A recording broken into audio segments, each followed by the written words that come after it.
name is Kirale Celestino. You may already know that, but this, I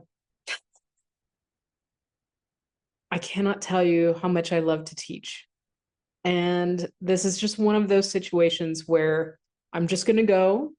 This is a little bit unplanned, but I think you'll start to see just kind of where my mind is at.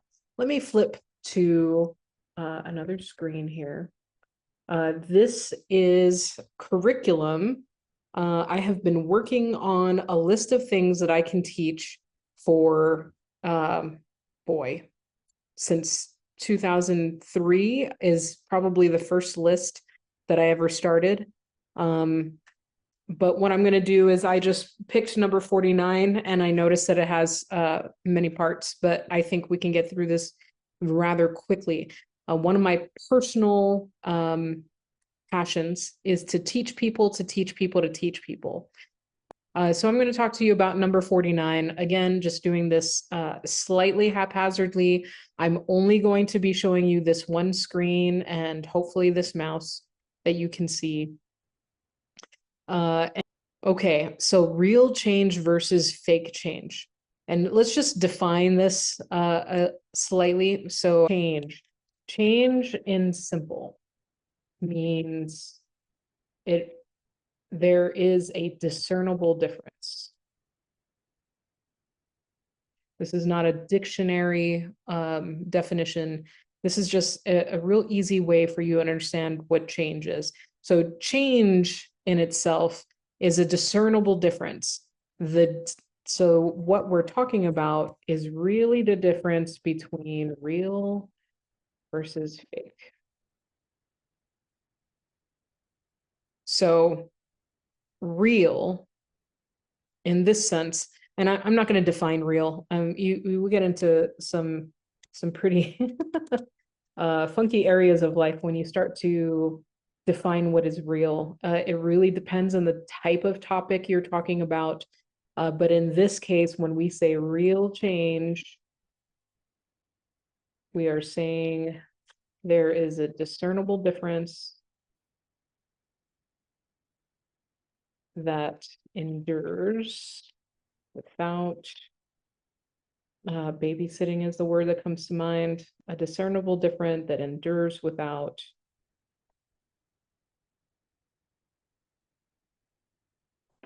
effort. Neat. I like that. So take a look at some things in your life, some things that you thought you had changed.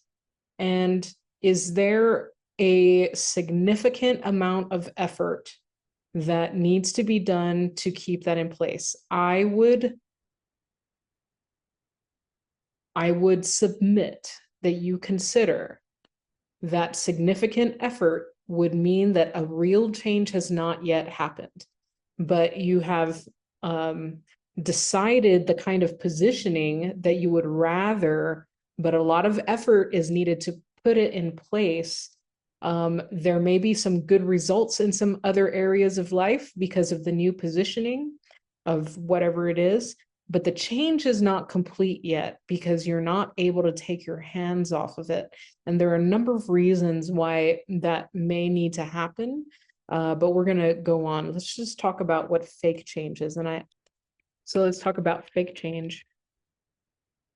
Fake change is a discernible difference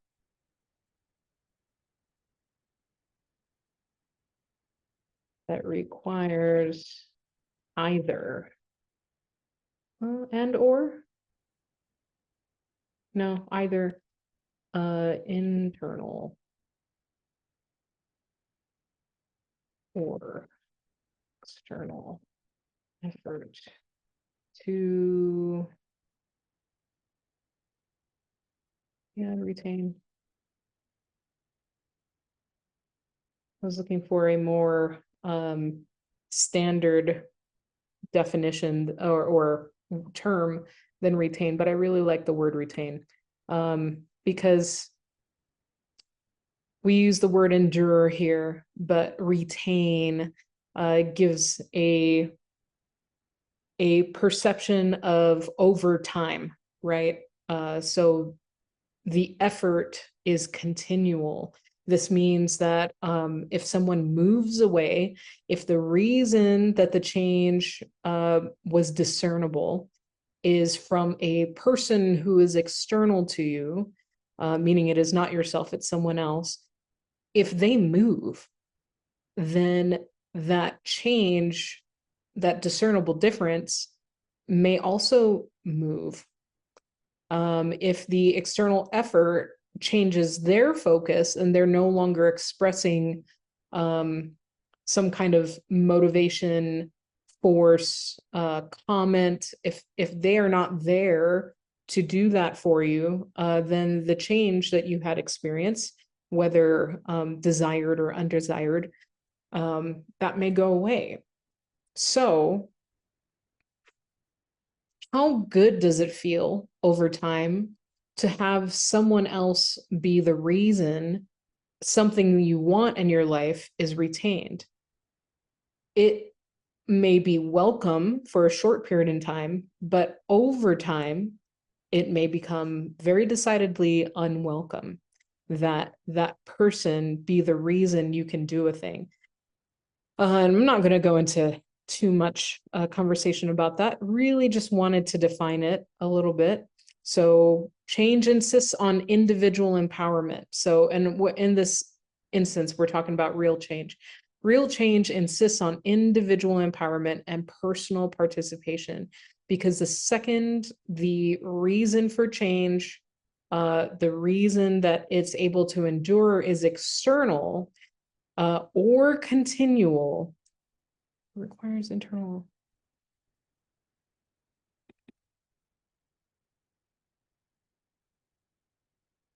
Let's just add that in there, continually. Continuously, yeah, probably.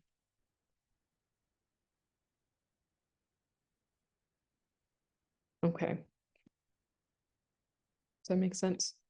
And the second that a continuous effort is required either from yourself or external to yourself, this becomes a change that is likely to revert to what it previously was, whether undesired or desired.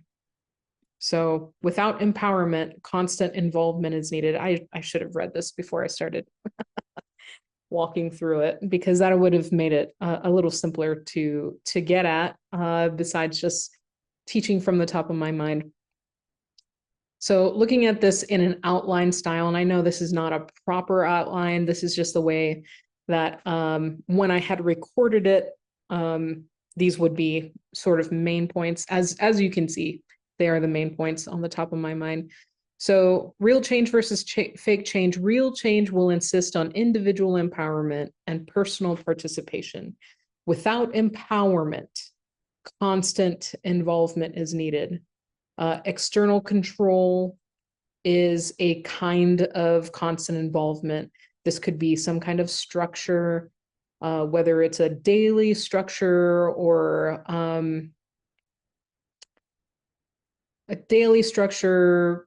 a schedule, a school, it could be a community, but basically there are requirements. And if you do not meet the requirements, there are fines or a level of intimidation, or and it could be collaborative, like it could be accountability of some sort, but there's a sense that if I do not meet the requirements, there is a consequence of some type. It may be agreed upon, or you may have fallen into it because of community, but that is all wrapped under external control. Internal control, very simply, it's shame. This is something that we employ against ourselves.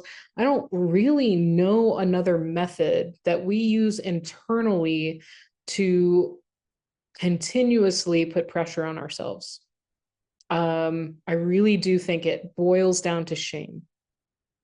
If we're using an internal control to retain a change that is not yet locked in place, that is subject to reverting back to what you once were. So relief is not change. And let me give credit to that to not Alyssa Camacho. That is this next statement, and I'll explain that here in a second. But this I learned at a organization called Fulfill Life Yourself, or affectionately referred to as FLY. I heard that at a meeting once, and I thought that was rather poignant. Relief is not actually change. But when, and just for the sake of not getting confused, let's delete that, because I won't be talking about that right now. So relief is not change. Many times we say, okay, I am dissatisfied with the way my life is going right now. I'm dissatisfied with that. So I'm going to change. I'm going to make a shift. I'm going to make an adjustment. And then almost the second that you decide that, there's a sense of relief that can wash over you, because some other systems in your body are saying, I am also dissatisfied with the way things are going. And when you make that mental decision, your body is almost rewarding you and giving you either endorphins or dopamine or serotonin. I mean, we can go into this on another conversation, but that initial relief does not indicate change. It almost just indicates excitement or agreement. But be careful about stopping at relief, and that relief is I would consider it a major component on the FLY model. But again, we're not going to talk about that too much here. I am very interested if you would like to know more about the difference between change and relief. But this, Alyssa Camacho, she and her husband run several businesses. But I was at one of their seminars, and I cannot tell you how excited I was to learn everything it was that they were teaching. I am not a pro marketer or social media person, and we'll talk about that at some other realm, but I have just really enjoyed following them, using their services, learning from them. But at that one conference, so the reason this came out, I probably just drag it out of my notes as I was updating this curriculum list. Relief can be a reason some people stop driving toward a change or achievement. They were talking about this in a business aspect. They were talking about this in just pursuing that personal excellence. And if you stop at, I have some relief, you may be successful, but you will not drive forward and forward and forward, and you will not see your potential. Relief is, and I'm trying not to mix the models. I'm trying not to mix what she spoke about versus the FLY model. So I'm just a little hesitant here, but I just want to give credit to Alyssa Camacho for that statement, because there is such excellence in us already. Every single human, I like to say that if you pump blood and if your body requires fluids, let's just consider that you, the thinking person, is a human. We are all the same. We all pump blood. We all require fluids, and we all have the ability to have thoughts.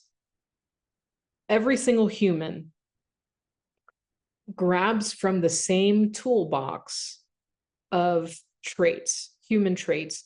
We just draw them out in different amounts and at different points in time. But we're all grabbing from the same toolbox. Any single person that you can point to that you admire, Those traits are available to you, and all you need to do is draw those traits out. Greatness, in any way that you define it, you are able to achieve. There is just something about you feeling empowered to go into that toolbox and grab the amount of a trait that you want, or to see a trait that is overemphasized in yourself and say, I don't need to carry all of this. I can put some of it back into the toolbox because the amount that I'm carrying around right now is too much for me, or inappropriate for the situation. Okay, I could go on and on. All I want to say is, if you are looking for some real change in your life, if you're looking for change, real change, where you can make a shift and take your hands off and say, there we are, I've made a shift. Let's move on to focus elsewhere. What would your life look like? How good could it be that you've made a shift, that you've made a change?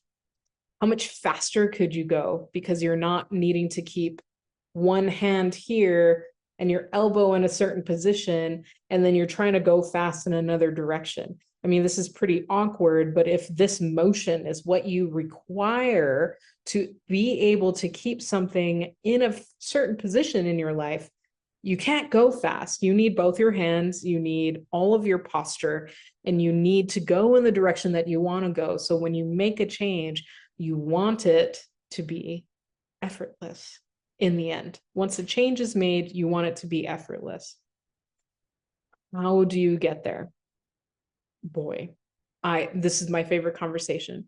I would much rather have that conversation with you one-on-one, to go to my website and either sign off on a one-on-one session or look for one of my courses. I may even put a link in the description here below of this video, but it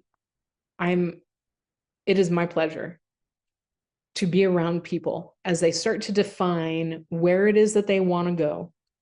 And it is my absolute joy to do it without creating a reliance on me. So I want you to be empowered. This means I do not want to be your external source of control. If this is sounding about right to you, let's get started. I'll see you later.